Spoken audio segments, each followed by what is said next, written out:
Well, I of course got sickness in the house again because that's what happens when you have kids, but I got the age-old remedy of mac and cheese. It's not my favorite, but my kids love it, so I'm whipping it up for them. I'm not saying it's a healthy thing, I'm just saying it boosts morale, and we need to take encouragement and happiness more seriously because I think that it heals healthy bones. I know some of you guys who watch my videos want to get into making videos for yourself or starting a podcast or starting a YouTube channel, but I also know that along with that comes a lot of doubt and uncertainty, right? Like if you're wanting to start a Christian channel, which if you're watching this, I assume that's probably what you want to do. It's like, well, how do I know that God wants me to do that? Or how do I know that I'm going to be successful? What if I get no views like you, PJ? Like, what am I going to do? If you feel like you want to start a YouTube channel or a podcast or just get into ministry in general, you're going to want to hear this. And it's gonna come from something that you probably have not thought of before. And I'm not just like patting my back here, but when I saw this for the first time, it literally changed my life and it will literally change yours too. And what it has to deal with is actually from Exodus chapter 3. Now, up until this point in Exodus, what's been happening is that Moses, he was, pretty much born into Egypt, or, however you want to say it. He was born and then transferred over to Egypt, whatever. He ends up living there for like 40 years, kills a guy, and then Pharaoh freaks out. Yeah, you get it. And so he runs away, and then he runs away for another 40 years. And after 80 years of him living, there he is, tending his sheep out in the mountains, doing his thing. He comes up on this bush that's on fire, but it's not being consumed. And he's like, what's up with this bush? It's on fire, but it's not being consumed. So he went up to it. And like, sure enough, the bush spoke to him as if that wasn't already weird enough. And you start thinking, man, what is this? The Three Amigos? Hello? Hi. But God talks to him and he shares this really profound statement. He says, hey, Moses, I've heard the cries of my people in Egypt, and I'm going to rescue them with like my mighty hand. I'm going to do all of this cool stuff. And you can imagine Moses, like he saw his people, the Israelites, suffering under Egyptian rule. So he's probably like, yeah, dude, go burning bush, go God. Like, this is sick. You should totally do that. And then God really flips the script and he says, so you go, I'm sending you. And this is where everything goes wonky. I mean, Moses is like, dude, whoa, wait a second. First of all, who even are you? What do I say your name is? And after excuse after excuse of Moses being like, I can't speak good and I can't do any of this that you're wanting me to do. I can't do it. And God's like, I think you can, and I think you will, because I'm telling you to. After a little bit of back and forth, God pretty much had enough. He's like, Moses, you're going. I'll give you Aaron. Sure, we all know how that turned out in the end, but he's like, you're doing this thing.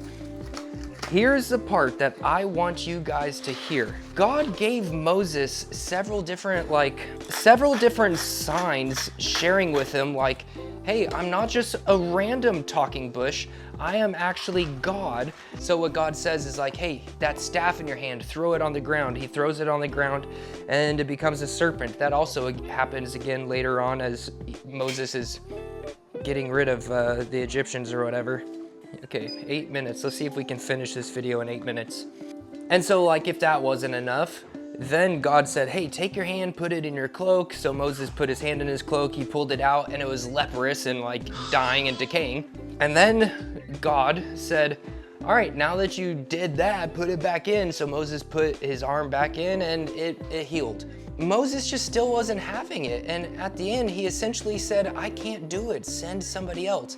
And God says, no, you're doing it. And then he said these words, and you will know that it's me who sent you when you come back on this mountain and worship me. It doesn't seem like a big deal at the front end, but when you actually think about what's going on, this is major.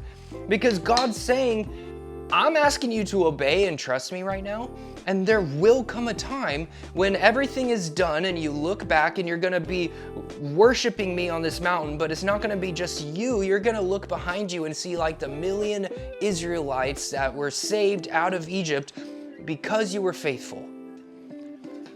All Moses could think about in that moment was how unqualified he was and how scared he was. And I get it, because I oftentimes feel unqualified and I oftentimes feel scared. And believe it or not, I don't think I'm the most eloquent speaker either. I have a lot of insecurities with how I teach and my YouTube videos. I have a lot of insecurities with all this stuff.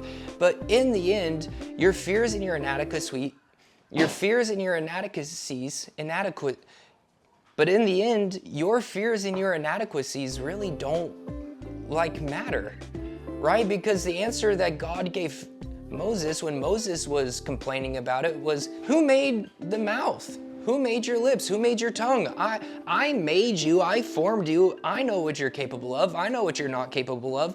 And the fact that you can't speak well is probably a good thing, because you're gonna go to Pharaoh and speak anyway. And when you do, the people are going to look at you and be like, that's Moses, who can't order drive-through at McDonald's without stuttering every 5 seconds, and yet here he is doing the Lord's work. And they would have to look at Moses and recognize that this obviously isn't done from Moses's power, it's done by God's power. And the same is true for you guys. So you might be going through YouTube and you see all these other podcasts and Christian YouTube content creators, and they have hundreds of thousands of subscribers, and you look at them and you might think, there's no way that that could be me. There's no way that I could do what they're doing or be like they are. And I'm not as likable as them. I'm not as fun or talented. I don't know the Bible like them. But let me tell you this, you are gonna have 1.5 million reasons why you shouldn't do what God is telling you to do. It's as plain and simple as that. When God tells you to do something, more often than not, it's something that you can't imagine yourself actually doing. And it's probably going to hit right in the middle of the area that you feel the least comfortable and the least capable of doing it. And that's exactly where God wants you to be. As I said earlier, I struggle with speaking and I struggle with social anxiety. I struggle with a lot of things, and yet God has me as a pastor on stage speaking to a whole church. And people look at me throughout the week and see that I'm kind of like an awkward dude. I'm kind of not like the charismatic guy that people make me out to be, if they even do. I mean, I don't even know. But then I get up on stage and I teach, and somehow for 30 minutes, one time a week on Sunday mornings, God is like, I'm gonna throw you a bone and I'm gonna allow you to speak this message, and people are going to know that I exist because somehow you're getting through a coherent sentence. You cannot tell God what he is and is not capable of doing in and through you. You just can't tell him that. You're not the sovereign one. You're not the one who knows the beginning and the end. You're not the one who's there already at the beginning and at the end. Only God knows that.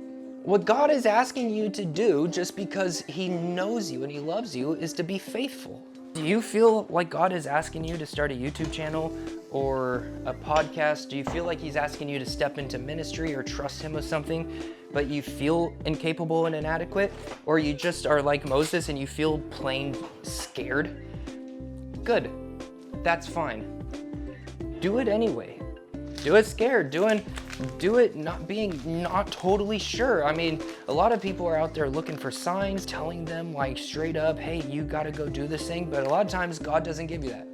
Sometimes God just tells you, I'm not giving you any more signs. I'm not doing any more of these things. I'm just telling you to trust me. So trust him. He won't let you down. He's never let a single person down. And even if you do quote unquote fail, that failure is not going to be like what you think it is going to be something that sets you up for something else. God is just like really, really good. He knows what he's doing. So trust him. Believe that he is who he says he is. And the best thing is that in your faithfulness and in your obedience, there will come a day where you look back like Moses did and you'll see everything that God did in you and through you, even in the midst of your insecurities and your fears and doubts, everything that you can fill in the blank with right now. And you're going to say, that was totally God. That was totally a God thing. And you'll be so happy that you did what you feel that He's called you in to do, but you won't be so happy if you never do it. So be encouraged, don't be afraid, and go forward. Start that channel. Send in that application. Don't compare yourself to other people. Don't try to decide and define success for yourself. Just do it and let God handle the rest. You know, some of those people are going to have a bigger channel than you. Some of you guys are only going to reach, 300 people on your channel. And guess what? That's super good, because at the end of our life, God's not going to say, you only reached 300 people while that person reached 1 million people. So he gets a good spot in heaven and you can sit outside the castle and just eavesdrop in on our worship and conversations. What he's going to say is, well done, good and faithful servant. Whatever he gives you, be faithful to that.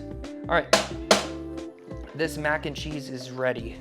I heard that my kids like it with a little bit of extra real cheese in there. Apparently it tips it over the edge. I don't really eat it that often, but if I did, I would. I'll catch you guys next time. Go start that channel. Go get your phone. Go make a video, start a channel, start a podcast, whatever it is. What you think God's doing, go start it. People need you.